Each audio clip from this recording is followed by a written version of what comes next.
नमस्कार। लोगों को अक्सर लगता है कि साहित्य क्या है? और इस प्रश्न के साथ वो साहित्य कुछ नहीं है, इस कंक्लूजन पे भी आ जाते हैं।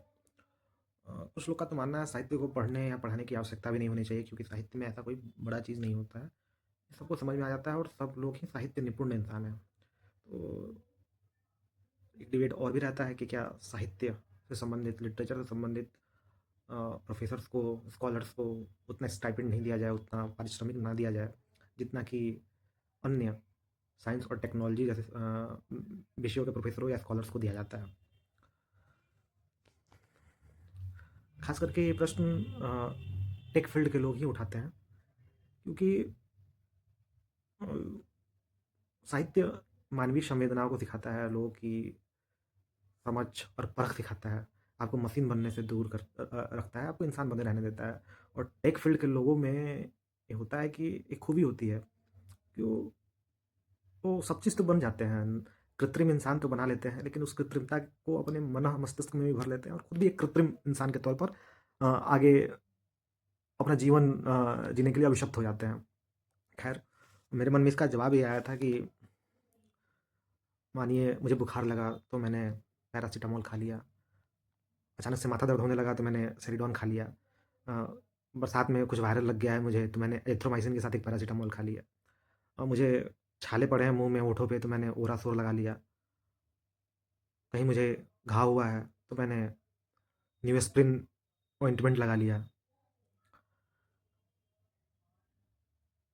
ये तमाम दवाएँ हैं जो कि मैं जानता हूँ और लगभग 80% लोग जानते होंगे कि बुखार, सर्दी, खाँसी, जुकाम, पेट दर्द, माथा दर्द, छोटे-मोटे घाव, इन सब तमाम रोगों के लिए एक स्पेसिफ़िक दवाइयाँ हैं और आप ले लीजिए, डॉक्टर भी लगभग-लगभग यही लिखते हैं, तो आपका उस रोग से निदान हो जाएगा।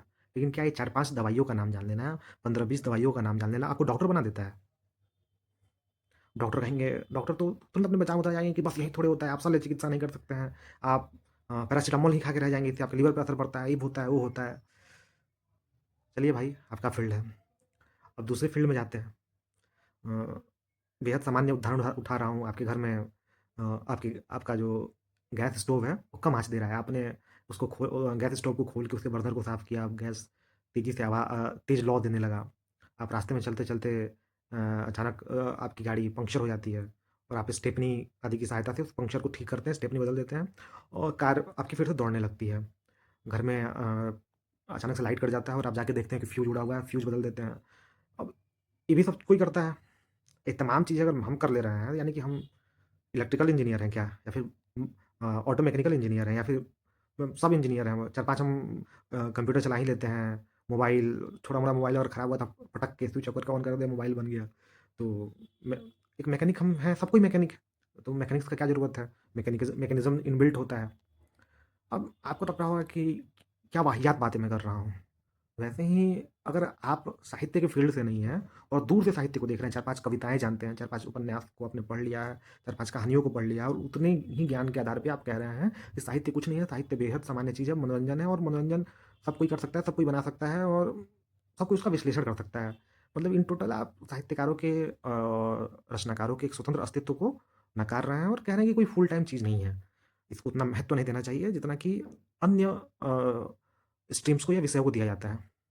पहली बात कि मैं इस वीडियो में उपयोगिता वाले पहलू को कि साहित्य साहित्य का समाज में क्या उपयोगिता है, इस पे थोड़ा-सा कम बात करूँगा क्योंकि इसके विषय में आपको काफ़ी सारे वीडियोज़ और यूट्यूब पे गूगल पे आप गूगल करें तो भर-भर के आपको इसका एप्लीकेशन बता दिया जाएगा आपकी ज़िंदगी में। मन से लेके, शरीर से लेके, सब चीज़ में मतलब कि इतना आपको एप्लीकेशन बता दिया जाएगा, आप कन्फ्यूज़ हो जाएँगे कि वाह! ये भी करता है क्या? ये भी करता है क्या? आप जो पागल हुए जा रहे हैं, उसका भी इलाज साहित्य में है। खैर, मैं ये कह रहा हूँ कि जिस प्रकार से 4-5 दवाइयों का नाम जान लेना, कार का स्टेपनी ठीक कर लेना, गैस का लौ तेज़ कर देना, फ्यूज़ बदल देना, उस विषय में महारत हासिल कर लेना नहीं हो जाता है। उसी तरह 4 कविताएँ पढ़ लेना, उसके 1 या 2 अर्थ जान लेना, आपको कवि या आलोचक नहीं बना देता है। इसके लिए भी गहरी साधना की ज़रूरत होती है और कई सारी कविताएँ ऐसी भी हैं, कई सारी रचनाएँ हैं जिसका आप एक ऊपर सतही अर्थ तो निकाल लेते हैं, क्योंकि आपका जो ध्येय होता है मनोरंजन होता है। तो आप ऊपरी मनोरंजन तो प्राप्त कर लेते हैं, लेकिन एक गूढ़ अर्थ तक नहीं पहुँच पाते हैं, उसके मूल उद्देश्य की आप पूर्ति नहीं कर पाते हैं और उस मूल उद्देश्य तक पहुँचाने के लिए आपको एक आलोचक, एक आपको साहित्यकार की ज़रूरत पड़ती है और वो जब उस चीज़ की व्याख्या अपने ढंग से अलग तरीके से करता है, जैसे आप किसी बीमारी को डायग्नोज़ करते हैं और उसको बताते हैं, तो आप एक सामान्य व्यक्ति से अलग श्रेणी में पहुँच जाते हैं क्योंकि आपको एक समझ है।